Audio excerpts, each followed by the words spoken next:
नमस्कार टाशी, आप सबका मेरे चैनल पे स्वागत है। तो आज मैं एक नया टॉपिक लेके आया हूँ। उसके ऊपर हम बात करेंगे। और देखिए, कुछ चीज़ें हमें जानना बहुत ज़रूरी है। हम क्या सोचते हैं, ये घटना हमारे साथ नहीं घटा है तो ये मेरे लिए कोई मतलब नहीं है, हम यही सोचते हैं। लेकिन कुछ चीज़ें ऐसा है जिसे हर किसी को अपडेट रहना चाहिए। तो आज हम बात करेंगे लद्दाख के बारे में। आप सबको पता होगा, लद्दाख एक बहुत ही सुंदर जगह है जहाँ लाखों लोग जाते हैं, लाखों टूरिस्ट जाते हैं, आते हैं। और लद्दाख में टूरिज़्म काफ़ी ज़्यादा है और लद्दाख बहुत ही सुंदर जगह है। तो हाल ही में हमारे जो हिज होलीनेस दी 14 दलाई लामा जी है, वो भी लद्दाख में जाके एक महीना बैठ के वहाँ पे रह के वापस आ चुका है। वैसे तो हिज होलीनेस जाते रहते हैं लद्दाख। तो लद्दाख बहुत ही सुंदर जगह है। और जो लद्दाख के लोग हैं, उनका जितना भी तारीफ़ किया जाए उतना कम है। वहाँ के लोग काफ़ी सिंपल है। वहाँ आपका जो मेहमान नवाज़ी है वो काफ़ी अच्छा होता है। अगर आप वहाँ पे जाएंगे, आपको कुछ तकलीफ़ है, आप किसी से मदद मांगेंगे तो वो ज़रूर मदद करता है। तो वहाँ लद्दाख के लोग काफ़ी अच्छा होता है। और वैसे भी वहाँ पे लोग, ज़्यादातर जो लोग हैं वो बुद्धिज़्म को फॉलो करते हैं। और बुद्धिज़्म जो लोग फॉलो करते हैं वो हमेशा शांति में विश्वास करता है। लेकिन इस समय क्या है, लद्दाख में जो हालत है वो काफ़ी नाजुक है। आप सबको पता होगा कि हाल ही में वहाँ पे 4 जो जवान थे, युवा थे, उन्होंने अपना जान गंवाया है।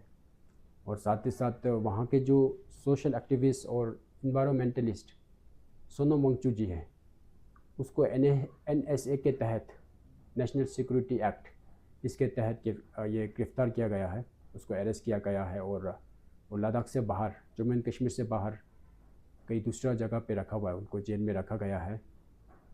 तो हम इस चीज़ के ऊपर थोड़ा जानने की कोशिश करेंगे कि ये ऐसा हुआ कैसा है, ऐसा होना चाहिए कि नहीं चाहिए। आप भी अपना राय कमेंट सेक्शन में ज़रूर दीजिएगा, क्योंकि आपका राय, आपका कमेंट सेक्शन में जो आप लिखेंगे वो काफ़ी मतलब इम्पोर्टेंट होगा, वो सबके लिए इम्पोर्टेंट होगा। तो आप कमेंट सेक्शन में अपना कमेंट देना ना भूलिएगा।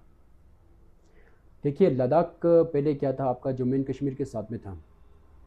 तो जैसे ही जम्मू एंड कश्मीर में जो हमारे भारत के जो सरकार है, उन्होंने 370 को वहाँ से, आर्टिकल 370 को जैसे ही हटाया, उसके बाद फिर वहाँ पे लद्दाख और उसको बाइफरकेट करके, जम्मू एंड कश्मीर को बाइफरकेट मतलब उसको अलग करके दोनों जगह पे यूनियन टेरिटरी दे दिया, लद्दाख में भी दे दिया। तो उस समय लद्दाख के लोग काफ़ी खुश था।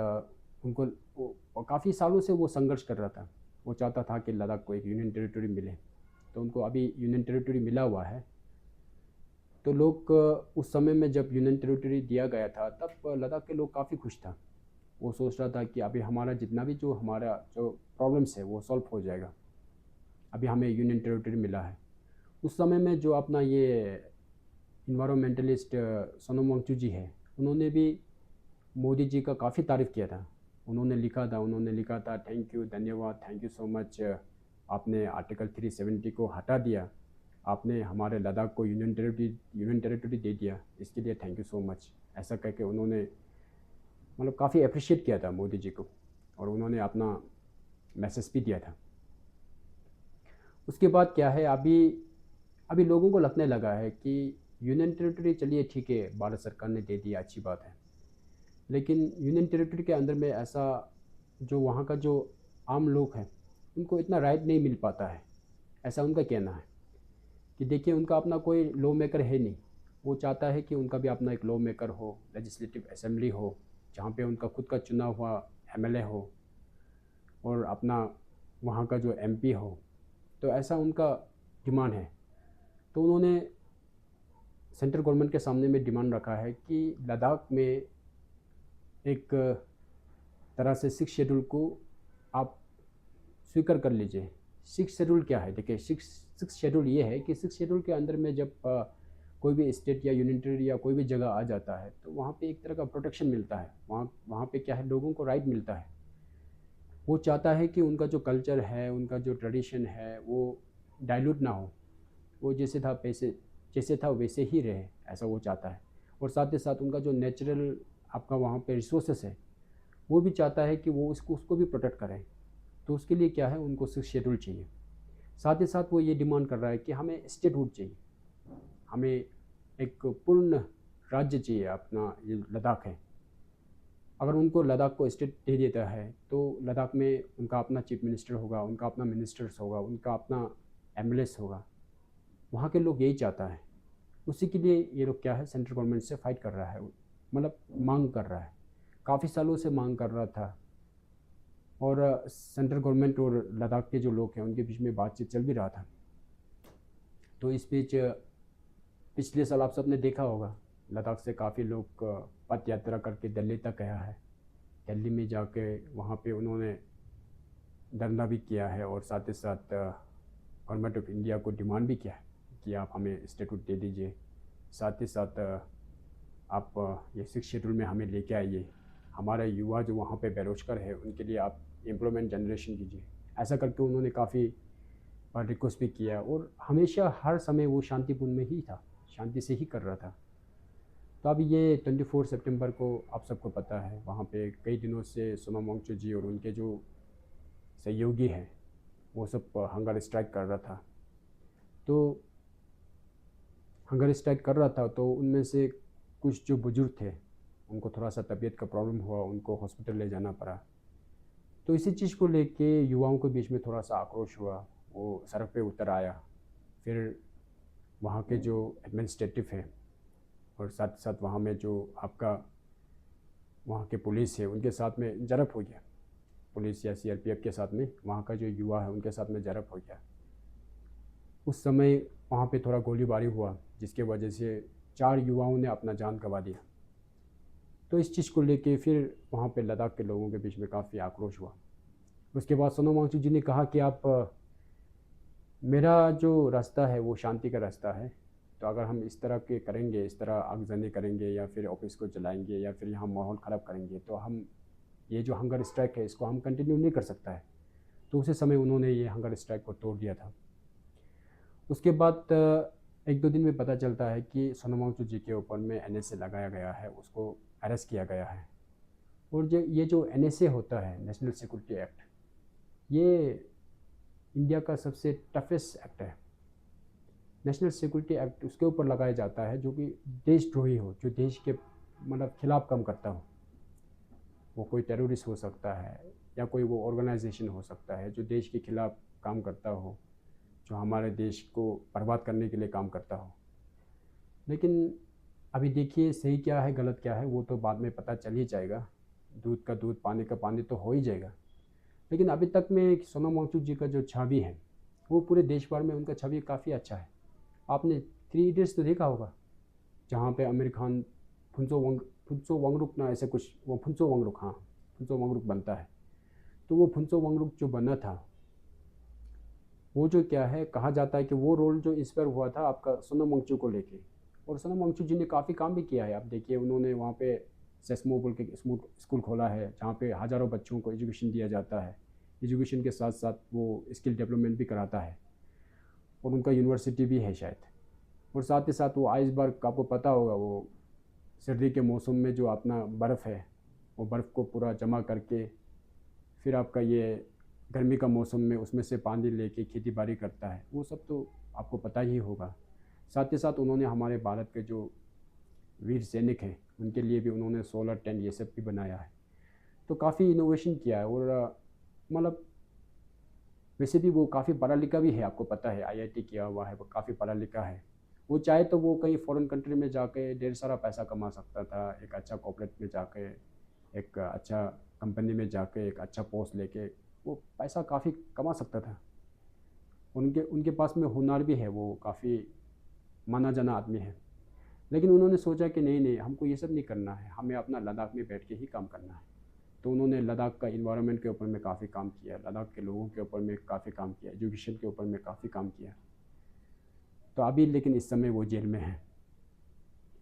अब कहा जाता है कि उनका जो अकाउंट है उसमें पैसा का लेन देन काफ़ी ज़्यादा हो रहा था, ऐसा कुछ कहना है। वो तो आप इन्वेस्टिगेशन का मैटर है। लेकिन जितना तक हमारा सोच है, हम तो ये चाहता है कि सोनम वांगचुक जी जैसे लोगों को रिहा करना चाहिए क्योंकि देखिए एक एक नेगेटिव मैसेज भी जा रहा है लोगों के बीच में। लोग तो यही सोच रहे हैं कि सोनम वांगचुक जी तो एक सोशल एक्टिविस्ट है, एक इन्वायरमेंटलिस्ट है, उसको अरेस्ट करना एनएसए के तहत वो गलत है, लोग ये भी कह रहे हैं। तो इसके ऊपर में जो केंद्र सरकार है उनको थोड़ी सोचने की ज़रूरत है। और आप सबको पता है अभी लद्दाख में जो लद्दाख एपेक्स बॉडी है, अभी भी उन लोग का यही मांग है कि आप सोनम वांगचुक जी को रिलीज़ कीजिए, साथ ही साथ हमारा जो डिमांड है उसके ऊपर आप डिस्कशन कीजिए। तो लद्दाख एक बहुत ही सुंदर जगह है, और लद्दाख एक बॉर्डर का अगर एरिया देखा जाए तो एक बहुत ही लाइक बहुत ही नाजुक जगह है लाइक, क्योंकि लद्दाख के आसपास में एक तरफ चाइना आता है और एक तरफ आपका पाकिस्तान आता है। और वैसे भी लद्दाख के जो लोग हैं उसको हम लोग कभी क्वेश्चन कर ही नहीं सकता है, वो लोग काफ़ी देशभक्त है। इवन लद्दाख का अपना खुद का लद्दाख का एक रेजिमेंट भी है, लद्दाख स्कॉट। जैसे हमारा अरुणाचल में आपको पता होगा, अरुणाचल में अपना एक स्काउट है अरुणाचल स्काउट, उसी तरह लद्दाख का भी अपना स्काउट है लद्दाख स्काउट। और लद्दाख स्काउट में जो जितने जो जवान हैं वो मैक्सिमम लद्दाख से ही है। जब 1962 का जब वार हुआ था तो लद्दाख में काफ़ी लोगों ने देश के लिए अपना जान दे दिया था। और वहाँ के जो हमारे देश के वीर सैनिक थे, जिस समय वो 1962 में वो चाइना के साथ लड़ रहा था, उस समय में लद्दाख के लोगों ने काफ़ी मदद किया। लाइक आपका एम्यूनेशन पहुँचाना, आपका वो पोर्टर का काम करना, राशन देना, ये करना वो करना, काफ़ी मदद किया था। सेम टू सेम आप अरुणाचल को ले लीजिए। अरुणाचल का जो बॉर्डर एरिया में जितने लोग रहते हैं, अंजाव से लेके आपका यहाँ तवांग तक, यहाँ के लोगों को जाके आप एक बार पूछिए कि आप क्या चाहता है। यहाँ के लोग ज़्यादा देशभक्त हैं, वो देश को लेके, देश के प्रति उनका मतलब भावना काफ़ी ज़्यादा है, वो काफ़ी देश प्रेमी होता है। हमारे यहाँ पे जब 1962 का वार हुआ था तवांग जैसे जगह में, यहाँ पे भी हमारे कितने सारे जो हमारे लोकल्स हैं वो शहीद हो गए। उन्होंने कितने सारे हमारे वीर जवानों को बचाया, अपना खुद का ड्रेस पहना के, उनको अपने साथ में रख के, या फिर उनको राशन पहुँचा के। हमारे घर के थोड़ा सा ऊपर में जसवंतगढ़ है, आप नेट में देख लीजिए जसवंतगढ़, एक जसवंत बाबा जी का उनका एक मंदिर है अभी। उस जसवंतगढ़ में जब 1962 का जब वार हो रहा था, जब जो जसवंत जी एक राइफलमैन था, वो एक बंकर के अंदर में फंसा हुआ था, तो उस समय में हमारे यहाँ का जो लोकल्स है उन्होंने ही उनको जाकर बंदूक देना, फिर गोली देना, वो सप्लाई किया था, जबकि चारों तरफ से चाइना ने घेर लिया था। तो उनका जो जितना भी सहयोग था वो जो हमारा लोकल्स ही था। तो आप देशभक्ति के ऊपर तो हमारे ऊपर आप लोग कोई मतलब क्वेश्चन कर ही नहीं सकता है। हम लोग के अंदर में कूट कूट के देशभक्ति भरा हुआ है। तो हम जंग टाइम्स के थ्रू जितना भी जो हिमालयन बेल्ट के लोग हैं, हम सब की तरफ से हमारे जो भारत सरकार है उनसे ये निवेदन करता है कि आप लद्दाख को स्टेटूट देने की कोशिश करें, और साथ ही साथ जो सोनम वांगचुक जी हैं उसको आप जल्द से जल्द रिलीज़ करें, क्योंकि वो एक सोशल एक्टिविस्ट है, एक इन्वायरमेंटलिस्ट है। अगर उसका पैसा में कुछ है तो हाँ, उसके लिए एक अलग सा आप उसके ऊपर कानून लगा सकता है। अगर मान लो पैसा का कुछ लेन देन कुछ गड़बड़ हुआ है तो आप एक अलग सा कानून लगा सकता है, लेकिन एनएसए तो ये बहुत बड़ा हो गया। तो आप सबसे रिक्वेस्ट है कि आप भी मेरा ये पोस्ट को थोड़ा शेयर करें, और साथ ही साथ कमेंट सेक्शन में आप अपना कमेंट डालना ना भूलें। जय हिंद।